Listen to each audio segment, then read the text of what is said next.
Welcome to part 2 of the Naval Action Quickstart Guide. We left off with 2 missions taken from Port Royal, and we'd set sail to find them and to complete them. Mentioned before that missions and other combat instances are represented by the crosses floating above the ocean. They could be a variety of engagements for a variety of reasons. You see over here there's an ongoing battle, which we won't join, and then here, clicking on these cross swords, you see that over here it says that it's an Admiralty Order. Now the Admiralty Orders are the missions that you get from port. It's almost in the eye of the wind, so it'll take us a little while to get there, but you'll see that this is one of the 2 missions that has been assigned to us. So we will beat up here and we'll give you a live fire demonstration on how to undertake naval action. Once you're close enough, you hit enter, obviously.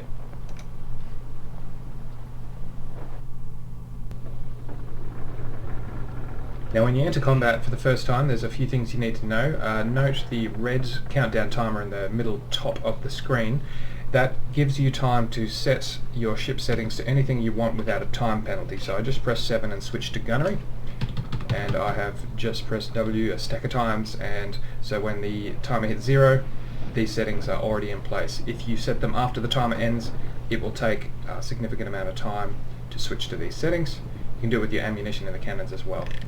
Now since this is live fire exercise, no idea how this is going to go, but I'm just going to point out a few things as we engage old Elizabeth Alberic, apparently. Now the only other thing to notice here is that I've upgraded my cannons to carronades. They're pretty cheap, and they're the first thing that you can and should upgrade to, probably, once you've got it's about 2,000 gold. The first thing I see most people getting wrong is starting far too far away. You've got to get closer than what you expect, especially if you haven't played this kind of game before. I see a lot of people getting frustrated because they miss. There's a combination of learning how to fire, but also you've got to appreciate these cannons, or carronades especially, don't have an awesome range. So to get the battle moving quickly, get as close as possible, you will notice a huge difference. Now scrolling in with the middle mouse button and then right click brings up the aiming device, and the highlighted cone on the far right hand side shows the angle of the cannon that's going to fire first, and the red bar in the middle of the screen shows the elevation of these cannons. So this is right on. Space bar for single fire. I would recommend everyone every new starter using the space bar, because it's key to giving you the ranging shots in the first instance. And then left mouse gives the full volley depending. So you notice I'm sticking pretty close to this guy. Top right hand corner, you can see that his starboard hull has now been damaged. I'm just going to follow him as he tacks to port here. And you notice I'm at full sails. Now this is pretty quick. I'm actually going to cut my sails down to dead slow. Whoops. No, I'm going to go to slow. Just changed his mind. Taking a shot off the stern if possible. Oops. I'm going to take in even closer. Don't be afraid to take a bit of damage. Pressing V switches between random fire mode and then rolling fire mode, either from the front or the back.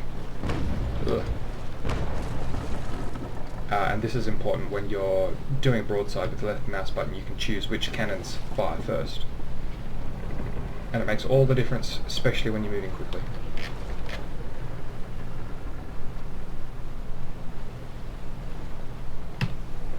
Double tap left, double tap right to lock the rudder in full left or right. It will save your fingers once you get used to doing it that way. Coming about now, he's showing his stern here. Now this is perfect.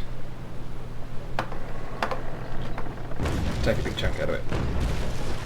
soon as any side of the hull is down to 0, they'll begin to leak, and that's pretty important, because as soon as they start to leak, they have to redirect hands to repairing the problem, pumping water, and that means they can't reload as quickly and they cannot sail as quickly or efficiently. So it also opens them up to boarding, but at this stage we're just gonna sink this guy.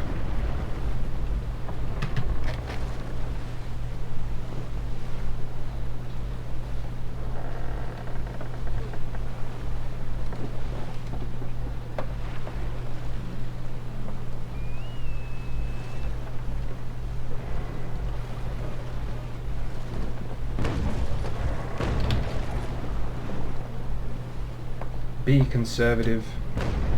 Oh, so you saw that ball just bounce off there. Pretty annoying, and happens more frequently against bigger ships as well, depending on how heavy your cannons are. And this, you can have this happen to you as well, depending on your armor rating.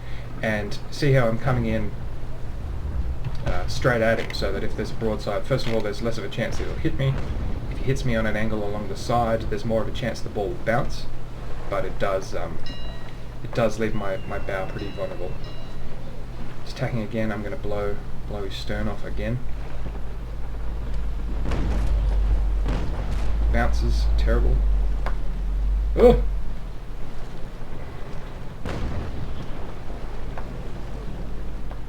If you have played World of Warships, you're going to be primed to play this game.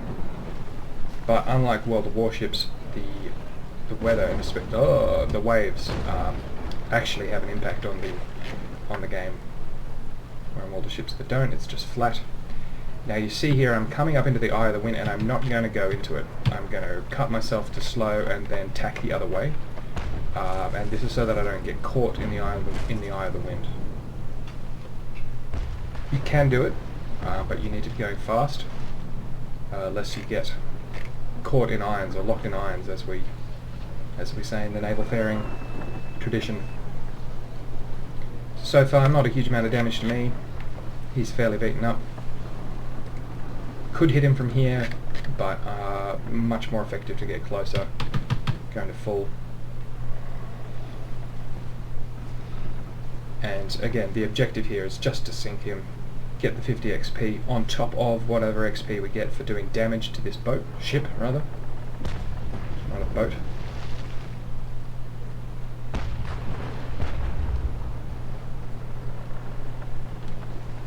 Slowing down 10 knots is pretty quick. You know, you're not going to have enough opportunity to take every measured shot if you're going 10 knots and they're going 10 knots. You really do need to slow down.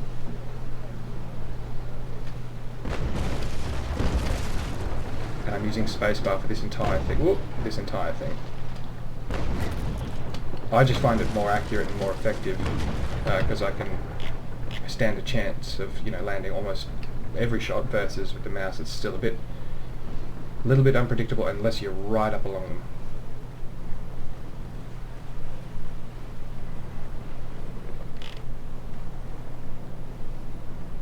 You notice there's the red cannot leave counter at the top and middle of the screen, and that's because we've recently been in action, you know, fired or fired against, and that means we cannot escape the map for that time at least. Once it counts down to 0, and if you're far away enough, and if no one has fired any shots at you and they've hit you, and once you're out of range, it will let you eventually leave the map. But we're committed here, and that's alright, because looking at him, he's lost his stern, and I think we've probably got this one.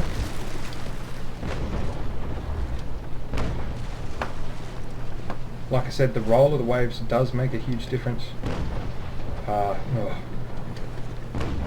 Jeez.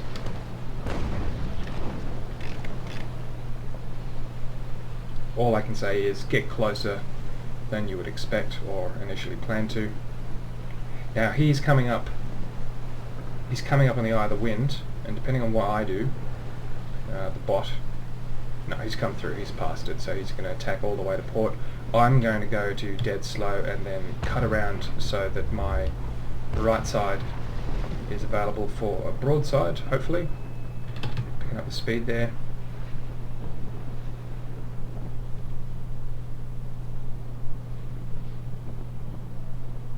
Oh, I've switched to skipper manual. Whoops. That's something I'll cover a bit later, but certainly not now.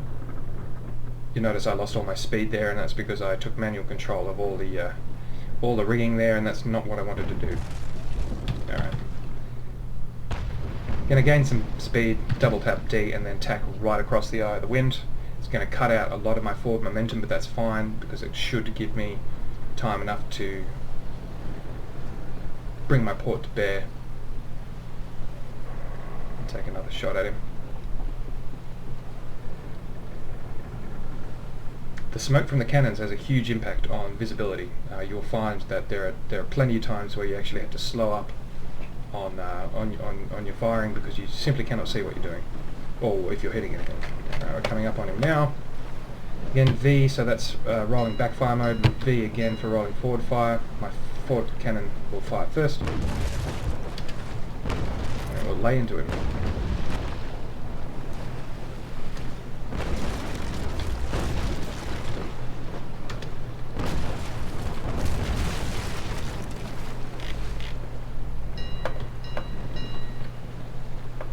If your ships collide, damage will be done. I wouldn't recommend it. Going to stick with him now, just keep the pressure on. Cut out a whole bunch of speed. Depending on what he does, I'll cut in underneath him. Now kick the sails into full and then cup up around 5 from the right.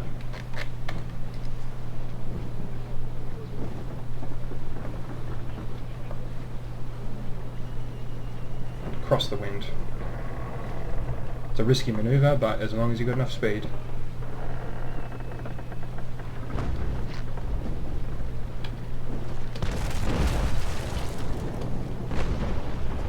Too high.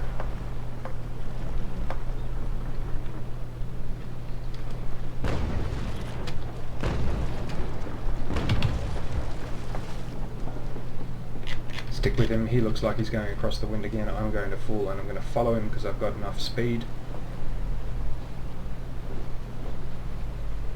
Over we go.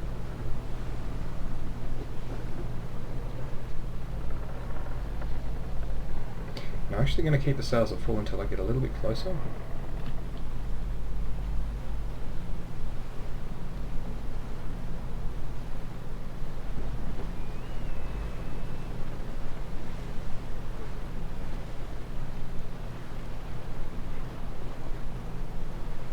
It's going about.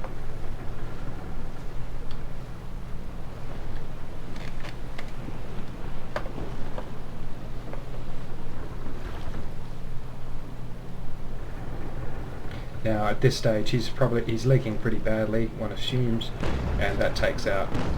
Oh, I've just come up into the wind and okay, so that's what you've got to be careful of. If you're not paying attention, you'll find that you can get yourself caught in the eye of the wind if you weren't careful. In this case it doesn't really matter, his days are numbered. I'm sending him to Davy Jones's locker. And really I could actually just run out the clock here because he'll probably sink. He's not going to be able to maneuver particularly well. I'm just gonna ghost him and just whittle him down to nothing. But you can see we haven't taken too many crew out. His sails are still at full, but he's taking on a lot of water. And NPCs at this level don't seem to repair, at least not that I've noticed. So that's too bad for them. Slowing down to dead slow now, and we're just gonna finish the job.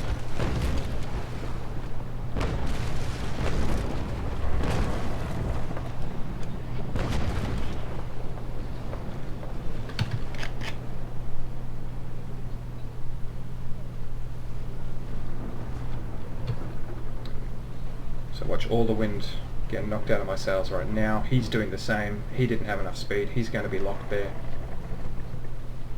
Oh, so slow.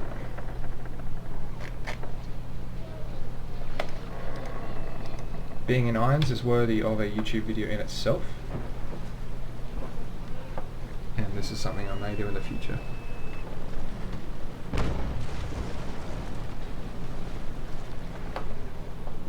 Sitting pretty low in the water now. and the battle's over. So the game won't kick you out from here. He's given up, basically. So you need to hit escape and then leave battle. It took me a while to, well, not work it out, but I was afraid that I had to wait for another prompt. But you leave the battle, and this is where you collect your XP and other things. Alright, so we've got 2,000 gold, 50 XP, plus the 46. The damage done, no problem, because as a basic cutter we can repair. And we have unassigned loot, which is boarding axes. This gives us a bonus when we're trying to take a ship. We won't cover that. And that's it. So hitting OK will take you back to the open world, at which point it's worth, if you're in the basic cutter, using your repair kits right now before you forget and then go into another battle and then find yourself severely disadvantaged. So again, click up here. We've got a stack of, we've got 20 repair kits, so we're going to just keep repairing. Don't know what's happening there. Repairing until we're at 100%, why not? And that's the end. So that's one mission complete. We only have one other, and so basically, if you're new, repeat this process. It's the quickest way to gain XP. It's the quickest way to level up, and that's how it's done. So until next time.